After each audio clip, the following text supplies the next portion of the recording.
उज्ज्वल भवितव्य आपल्या मुलामुलींचं सर्वाधिक योगदान नॅशनल इंग्लिश मीडियम स्कूलचं होय। आदर्श एज्युकेशन सोसायटीचं national English medium school Nadgive उच्च शिक्षित अनुभवी स्टाफ 10वीचा 100% रिझल्ट, डिजिटल शिक्षण प्रणाली, सुसज्ज लायब्ररी आणि लॅबोरेटरी, स्पर्धा परीक्षा मार्गदर्शन, कला क्रीडा सांस्कृतिक क्षेत्रासाठी प्रोत्साहन आणि व्यक्तिमत्व विकास यासह अनेक सुविधा। प्री प्रायमरी ते 10वी आजच आपल्या पाल्याचा प्रवेश निश्चित करा।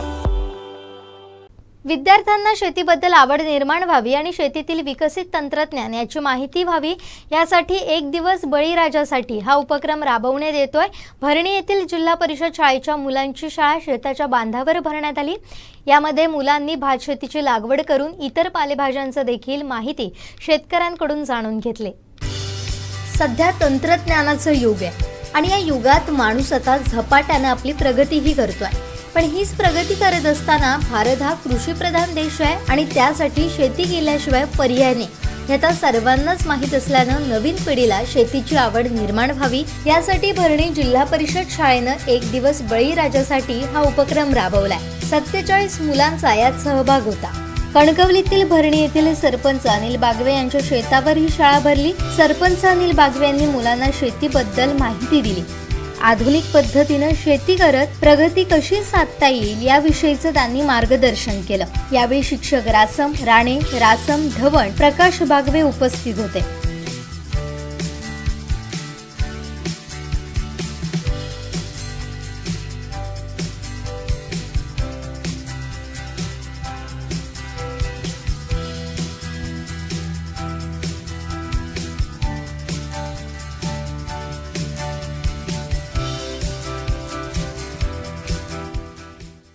आम्ही भरणी नंबर 1 शाळेतले विद्यार्थी आहोत।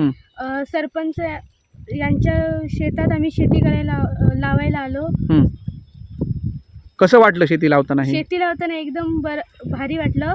शेती लावली, काही जणांनी मेऱ्यांना माती लावली, तरवा काढला, तरवा लावला, ट्रॅक्टर लावले, ट्रॅक्टर चालवले मुलग्यांनी। काही जणांना ट्रॅक्टर चालवायला मिळाले, काही जणांना तरवा लावायला मिळाला। घरी पण मी शेती लावायला जाते आई बाबांसोबत, तिकडे लावते, थोडा वेळ ट्रॅक्टर धरते, गुट्यावर बसते, गुट्यावर बसून पटकन गुटा वडल्यावर खाली पडतो आम्ही गुटा वडताना। नंतर थोडा वेळ तरवा लावतो, तरवा काढतो। मजा येते शेती करताना? हो, आवड आहे शेतीमध्ये? आवड आहे। शेती करताना खूप भारी मजा येते। मुख्य मेन म्हणजे पेरणी, मग त्याच्यानंतर काढणी, त्याच्यानंतर लिपणी। लिपणी कशाला म्हणतात तर मेऱ्याला माती लावतात त्याला लिपणी बोलतात, बरोबर। आणि रोप लावणे म्हणजे तरवा काढणी, तरवा लावणे। तरवा लावण्याच्या आधी बुटा फिरवतात कारण अशी माती प्लेन होते, मग त्यावर खत मारून तरवा लावतात। आज शाळा नंबर 1 भरणी शाळा नंबर 1 ची विद्यार्थी आणि शिक्षक वर्ग हे सगळे आज आमच्या शेतामध्ये येऊन आधुनिक शेती कशी करायची आणि ते बांधावरची शाळा म्हणून त्या प्रशिक्षणासाठी जे आज मुलं आलेली होती आमच्या शेतीमध्ये, त्यांनी आज आमच्या शेतीमध्ये आल्यानंतर ट्रॅक्टर पकडून सुद्धा खूप मजा केली, तरवा लावणी केली, काढणी केली, त्याचबरोबर ट्रॅक्टर फिरवला शेतामध्ये आणि जोताच्या मागून जोत फिरवत होते, सर्व जोताच्या मागून धावत होते। आणि जोताची आणि ट्रॅक्टरची शेतीमध्ये जो फरक आहे तर ट्रॅक्टरची शेती आहे, ह्या ट्रॅक्टरच्या शेतीमुळे फक्त जमीन ढिली होत जाते आणि ती त्याच्यामध्ये कसं एवढं काय राहत नाही, आणि जोताच्या शेतीमुळे जमीन ती मेंढली जाते आणि त्याच्यामुळे चांगला राब असा तयार होतो आणि चिखल चांगला होतो आणि त्याच्यामुळे ती शेती पाणी टिकून ठेवते, पकडून राहते। आणि ट्रॅक्टरच्या शेतीमध्ये पाणी राहत नाही, 1-2 दिवस पाऊस गेल्यानंतर ते पाणी निघून जाते।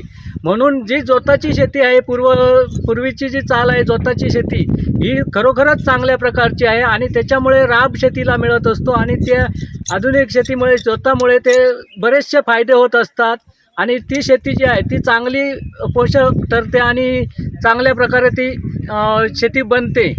कारण ह्या ट्रॅक्टरच्या शेतीने शेती बनत नाहीत, कारण आम्ही आता 2-3 वर्ष आम्ही ट्रॅक्टरची शेती करून बघतो आहे, पण त्या ट्रॅक्टरच्या शेतीमध्ये पाणी टिकून राहत नाही, त्याच्यामुळे लावणी चांगली अशी बनत नाही व्यवस्थित आणि स्वतःच्या शेतीमध्ये पाणी टिकून राहिल्यामुळे लावणी चांगली मजबूत बनते आणि मावा पण मोठा होतो असा. त्याच्यामुळे हा फरक आहे ट्रॅक्टरच्या शेतीमध्ये आणि स्वतःच्या शेतीमध्ये.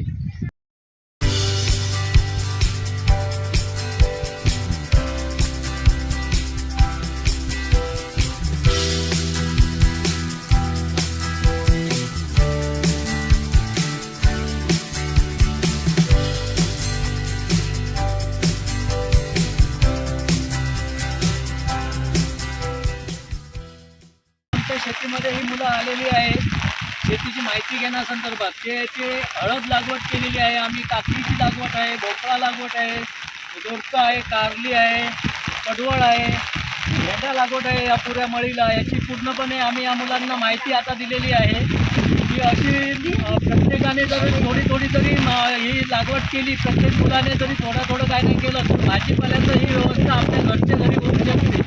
या संदर्भात आम्ही पूर्ण मुलांना आता ही माहिती दिलेली आहे या शेतीची.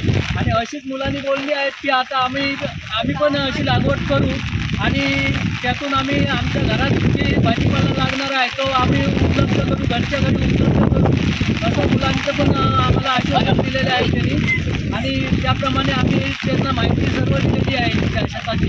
आम्ही भुईमूग लागवड असते, नाचणा लागवड असते, परत कुळीत लागवड असते आपली इथे. आणि या सर्व लागवडीची आम्ही जी माहिती आहे झाडांची लागवड माड म्हणा किंवा इतर प्रकारची प्रत्येक प्रकारची झाडं जी लागवड केलेली आहे त्याच्या संदर्भात पण आम्ही मुलांना बरीचशी माहिती दिलेली आहे आता शेतामध्ये आल्यानंतर. तेव्हा एवढंच आम्ही ही माहिती जी आज दिली आहे त्याप्रमाणे मुलं पुढे त्या प्रकारे लागवड करण्यास सुरुवात करतील. आणि प्रत्येकाने जरी एक दोन झाडं लावली तरी त्याचा फायदा भवितव्यात ते चांगलं एक उत्पन्न मिळू शकतील किंवा त्यांना एक चांगलं एक वागणूक आणि सवय त्या शेतीमध्ये जर मेहनत केल्यानंतर फळ मिळतं याची चांगली त्यांना माहिती मिळू शकेल आणि त्याप्रमाणे ते करू शकतील.